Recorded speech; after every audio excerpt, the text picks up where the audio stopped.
Welcome to knowledge point. Now we will see use of exit keyword in loop. Exit keyword is used for premature exit from loop. This means if one no longer want loop to continue after some condition is met, then one can exit loop. Now let's have some quick demo for use of exit keyword in loop. As you can see, this program uses for loop and displays I am landing loop message 4 times. If I run this, I will get this message 4 times. Okay, 1, 2, 3 and 4. Okay, now what if we want to display maximum by 2 times, even if the ending criteria is more than 2. Okay, so you can say right here 2, but what if this one is user input, this variable is user input. Okay, user inputs something 10 or 2, 8, but we want maximum to pop up this message by maximum by 2 times. Okay, for loop we use exit 4. Now let's see what happens. Okay, as you can see that it exited the loop without popping the message, because it is equivalent to not applying loop. Okay, we do not want this. So you come to know exit 4 means exiting of loop, for loop. Okay, we don't want to this. We want to exit happen after this I becomes more than 2. So if I is greater than 2, then exit loop. Okay, just run it by step by mode. Okay, I is 1, it will show message box. I is 2, message box. Then after that I will become 3, means greater than 2, then it will exit. So this is how, even if our ending criteria is 4, we prematurely exited the loop without showing message 4 times. Okay, so this is how one can see how exit works in loop. Okay, for loop we use exit forward. Okay, now in some programs we need to ensure our table headers are in series with some predefined heading names.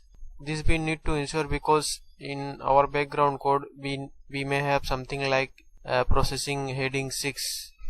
Okay, ranging in F column. If this heading 6 is not present, then it may process some another column. Okay, so we may need something that checks if all headings are in series and present. Okay, so if this check does not found headings are not in series and present, then it will exit subject, do not process anything. Our program finds headings are in series and all headings are present, then it will do the processing, further processing. Okay, so this is our intent for comparing headings. So this is our data table heading and this is our head series with which we will compare our data head range. Okay, so ideally our data headings should be this much. Okay, 9 headings with this series. Okay, now basic idea behind heading series comparison and its implementation is that here develop a function which returns true or false. Okay, based on whether heading matched and series or not. Now this is the function which perform matching of heading in series. Okay, this function return true if all headings are matched and false if not matched. We will call this function in processData. If this becomes false, function returns false, then we will exit subject, else we will process as usual. As of now, headings are series as of expected headings. Okay, if I run this, I will get process completed successfully. Now if I intentionally put some other words which is not present in our standard heading. Now if I run this, here it is showing heading number 7 is not matching with our ideal heading series. Our process will be terminated.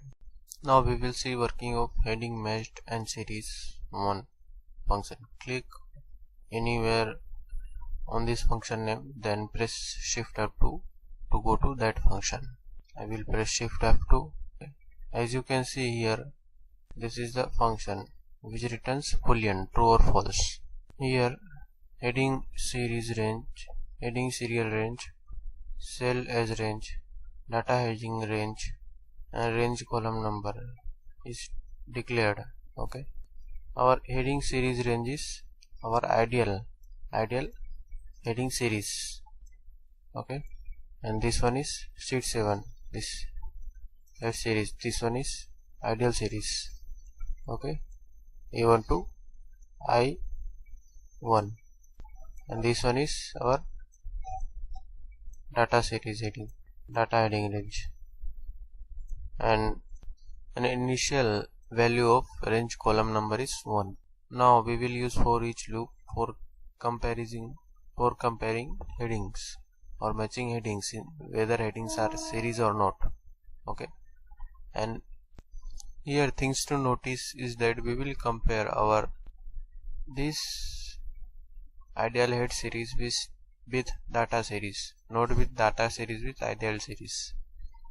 Since our head series can be this much up to k column, when our data series can be up to h or I, so if we compare this to ideal heading series, then we can compare up to this much.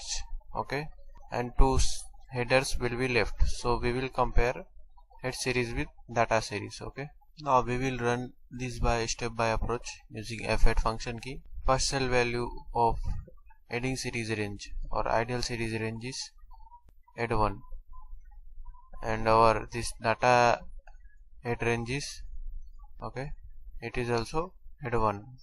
Okay, it is equal to, both are equal. Okay, hence it will go to else statement and makes true. Then after if statement, range column bit get incremented by +1. Okay, here at 7. Now this 7 1 is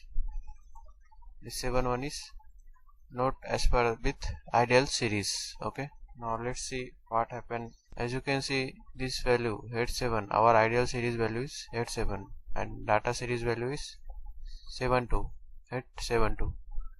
now this is not equal to our data series, our ideal data series, so it will make this function false. Okay, this function output false. After finding any mismatch, then message box will pop up. Okay, and after finding mismatch, we do not want to continue loop, and hence we will use exit 4. It will exit the loop and end function. Okay, exit 4.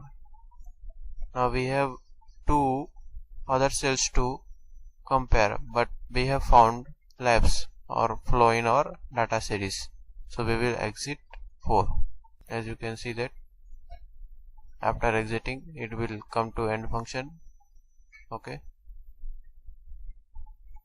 so this is how this function works. Okay, by using for and exit word. Now let's understand this part. Okay, this part of code. Press Ctrl G to bring immediate window. Now if I write range A1 to